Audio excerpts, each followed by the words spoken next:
लइकन के अच्छा से जाने दे दो ना दिल जान कटबू तू चानी।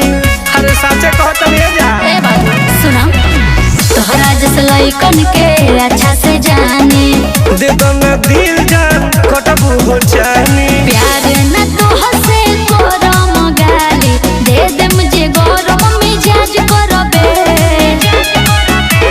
हिरानी बना के रखम सुन पगली रे राज करबे।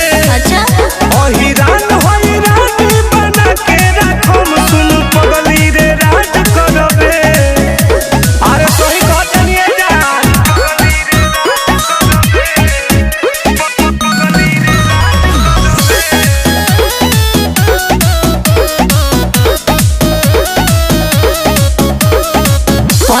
पीछा इच्छा पूरा न होई बड़े बड़े बात तो करेला सब कोई